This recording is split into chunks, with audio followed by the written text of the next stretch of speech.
कभी किसी को बहुत वक्त के लिए मोटिवेट नहीं कर सकता, सिर्फ वो कुछ क्षण का होता है। और ऐसे में जब नई नई चीज़ें होती हैं, उस वक्त जब करने की इच्छा उत्पन्न होती है, कर डालनी चाहिए, क्योंकि बाद में वो नहीं हो पाती। नमस्कार, नाम जय श्री राम, स्वागत है आपका एक और वीडियो में। ये व्लॉग मैं कब से सोच रहा था शुरू करूं, लेकिन क्या रिकॉर्ड करूंगा, मेरे मन में कुछ था ही नहीं। लेकिन मैंने स्टार्ट तो कर दिया, तो मुझे इतना ज़रूर पता है कि थोड़ा मुश्किल ज़रूर होगा।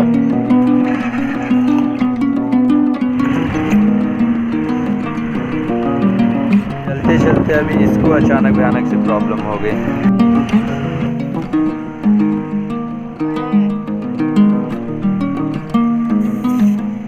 इस वक्त मेरे पास अपॉर्चुनिटी है उत्तराखंड जाने की और ब्लॉग रिकॉर्ड करने की, वहाँ की कल्चर संस्कृति रिलेटेड बातें करने की, क्योंकि एक्चुअली में वहाँ एक पर्सन रह रहे हैं और उनके द्वारा मुझे ये इनविटेशन मिला है और बहुत ही खूबसूरत पूरा जर्नी हुआ है। इनफैक्ट उन्होंने आइटरनी भी पूरा प्लान कर रखा है, बट स्टिल ऑफिस वगैरह के शब्द की वजह से मैं वहाँ पे नहीं जा पा रहा हूँ। और हालांकि अगर सही शब्दों में देखा जाए ना, तो ये कोई ऐसे रीजंस नहीं है जिनके वजह से मैं अपने आप को रोक लूँ, लेकिन फिर भी ये माइंड पे इसका ज़रा हावी हो जाते हैं जब आप किसी कॉर्पोरेट वगैरह में काम कर रहे होते हैं, या फिर कुछ रिस्पॉन्सिबिलिटीज़ एंड एवरीथिंग आपके ऊपर होती हैं। तो जो चीज़ें करने लायक होती हैं उसको भी आप सोचते हैं नहीं यार, इसके लिए तो कंफर्ट जोन से बाहर निकलना पड़ेगा। हालांकि ये सारी बातें मुझे पता है, उसके बावजूद भी नहीं कर पा रहा हूँ। और इसका सीधा सीधा तात्पर्य ये है कि आपकी भी लाइफ में बहुत सारी ऐसी चीज़ें होंगी जो आप थोड़ा बहुत उस पर गौर करें और सोचें ना, तो आपको लगेगा यार ये तो मैं कर सकता था, या कर सकता हूँ, या कर लूँगा, लेकिन ये रीज़न से जिनकी वजह से मैं नहीं कर पा रहा हूँ। लेकिन उस बारे में फिर से आपको सोचना होगा कि अच्छा ये रीज़न सच में ऐसे रीज़न से जिनकी वजह से मैं वो नहीं कर पाऊँगा।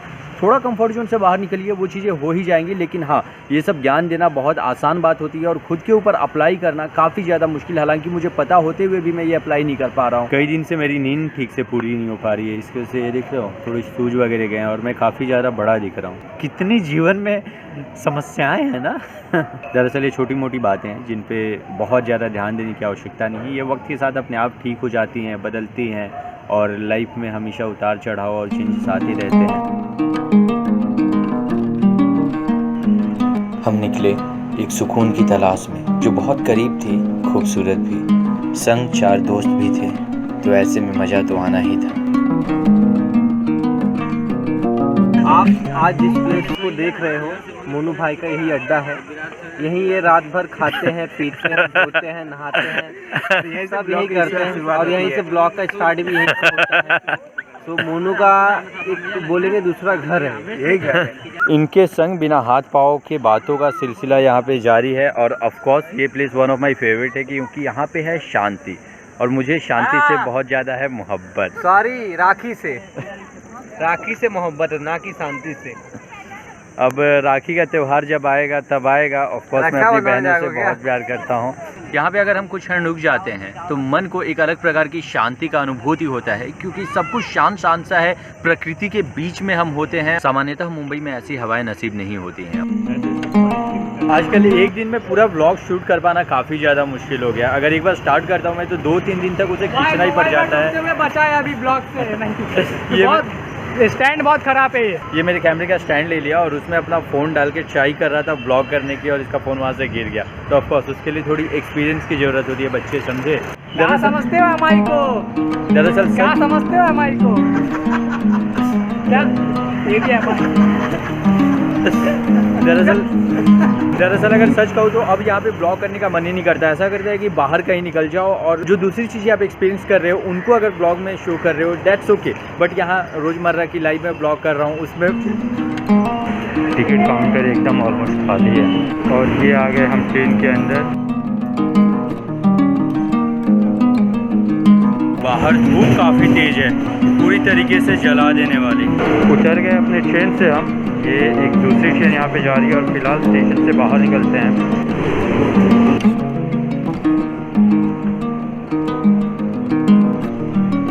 लोकल ट्रेन की ट्रैवलिंग इतनी भी आसान नहीं है जितना आपको ये वीडियो में नज़र आती है। ऑलमोस्ट हर एक चीज़ के एडवांटेज और डिसएडवांटेज ज़रूर होते हैं। जैसे कि मुंबई की यहाँ की भीड़ यहाँ की सबसे बड़ी एडवांटेज है, लेकिन at the same time disadvantage भी वही है। यहाँ की भीड़ में कभी आप सुरक्षित महसूस करते हैं तो कभी खो से जाते हैं। बड़े शहरों का भागम भाग और तेज लाइफ कहीं ना कहीं आपको आगे बढ़ने के लिए भी प्रेरित करती है और सबसे ज़्यादा डिप्रेस भी यही कर देती है। अंततः ये कहना बिल्कुल लाजमी होगा कि जो चीज़ आपको मोटिवेट करती है वही डीमोटिवेट भी ज़रूर करती है। ऐसे में आपका माइंडसेट क्या है, आपका सिचुएशन क्या है, सब कुछ निर्भर करता है उसके ऊपर। और अगर कोई ख़राब सिचुएशन आ रहा है तो डोंट वरी अबाउट इट, वो कुछ वक्त के बाद सही हो ही जाएगा। यहाँ पे लोगों के रहन सहन और जीने का तरीका अलग अलग है, लाइफस्टाइल कम्प्लीटली अलग है, और वो सब आपको 2 कदम पे ही मिल जाएगा। और उसका सीधा साधा जीता जागता उदाहरण है ये। यहाँ ये सारी गलियाँ और उसके जस्ट सामने एक अच्छी लाइफस्टाइल। तो ये कहना बिल्कुल भी निरर्थक नहीं होगा कि एक एवरेज और बहुत अच्छी लाइफ का फासला यहाँ पे तय करना बहुत बड़ा नहीं होता। अगर नसीब आपके साथ है, आपका लक आपके साथ है, तो वो बहुत जल्दी आप कंप्लीट कर लेते हैं। कई बार आप प्रैक्टिकली करेक्ट होते हैं लेकिन आप करेक्ट नहीं होते। ये बात आप समझ पाएंगे, अभी नहीं, बहुत वक्त के बाद। गर्मी सही मायनों में बहुत ही ज़्यादा बढ़ गई है। ऐसे में ये सिगंजी का मज़ा ऑब्वियसली काफ़ी अच्छा लगता है दोपहर के टाइम पे ऐसा कुछ ठंडा मिल जाए तो। लेकिन हाँ, ये आपके हेल्थ के लिए ख़राब हो सकता है। एक साथ भरी रहती है छः और पूरी की पूरी खाली हो जाती है। शाम का वक्त है और ये सारे लोग ऑफिस से आए हैं। वापस जाते वक्त अपोजिट डायरेक्शन हो जाता है, इसलिए ट्रेन खाली रहती है, 2-4 लोग सिर्फ जाते हैं। खैर अभी हम निकलते हैं यहाँ से। पार्किंग की बहुत ज़्यादा दिक्कत आ जाती है। ये शाम का जो वक्त है ये मुझे पूरे दिन में सबसे बेहतर समय लगता है, जब थोड़ी शांति भी होती है, सुकून होता है, हवाएं अच्छी चल रही होती हैं। और एक और बेहतर वक्त होता है वो है सूर्योदय। कई दिन से सोच रहा हूँ जिम चला जाऊँ, थोड़ा वर्कआउट वगैरह स्टार्ट कर दूँ, थोड़ा पढ़ाई लिखाई पे ध्यान दे दूँ, कॉलेज की भी चीज़ें क्या चल रही है, असाइनमेंट्स एंड ऑल, उस पर थोड़ा फोकस कर लूँ, लेकिन वो हो ही नहीं पा रहा है। रोज़ सोचता हूँ कल से स्टार्ट करूँगा। और ये होलिका दहन की तैयारी शुरू है। हमारा भी एक लाइन हुआ करता था, टूटी पकड़िया कौआ का चला सन का समत बिटोरे। लोगों की मरई टाटी पलानी सब उखाड़ लाते थे और 1 महीने पहले से ही होली शुरू हो जाती थी। अब तो 2-4 दिन बाद होली है और अब तक कुछ अता पता ही नहीं है। मतलब ये है कि वक्त के साथ प्रायोरिटीज़ भी बदल जाती हैं। घर पे आया मैं, घर लॉक था। 15-20 मिनट से मैं घर के बाहर खड़ा हूँ और इंतज़ार कर रहा हूँ चाबी आने का। लेकिन फिर मेरे मन में 15 से 20 मिनट बाद ख्याल आया कि मेरे गाड़ी की चाबी में एक चाबी लगी हुई है जो घर की भी है। कभी कभी जीवन में शांति से एक जगह पे बैठ के और खुद से बातें करो। खुद से बातें करने का मतलब ये नहीं है कि आप बड़बड़ाते रहो। इट इज़ समथिंग लाइक अपने आप में खो जाइए, कल्पनाओं की दुनिया में बह जाइए। आजकल प्रैक्टिकलिटी का अर्थ काफ़ी भिन्न हो गया है। प्रैक्टिकलिटी को हिंदी में कहते हैं व्यवहारिकता, तो वहीं पे व्यवहार बहुत एक अच्छा शब्द मिल जाता है। हम सब कहीं ना कहीं प्रैक्टिकल ही होते जा रहे हैं और व्यवहार को धीरे धीरे छोड़ते जा रहे हैं। जिस प्रकार से हिंदी हमारी विलुप्त होती जा रही है और अंग्रेजी उसका स्थान लेते जा रहा है। काफ़ी सारी मछलियाँ हैं छोटी छोटी। तालाब का ये शांत पड़ा हुआ पानी, यहाँ पे मैं आके बैठा और घंटों कब गुजर गया पता ही नहीं चला कुछ।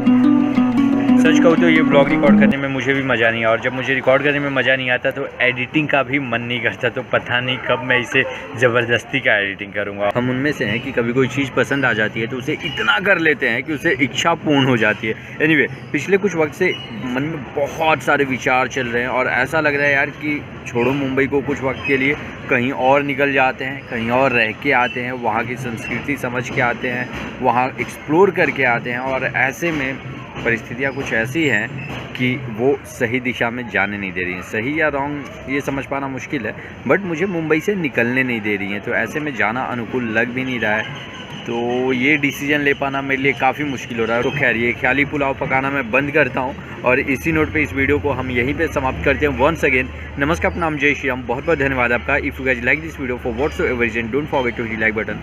और क्या बाकी सब बढ़िया है। जय माता दी।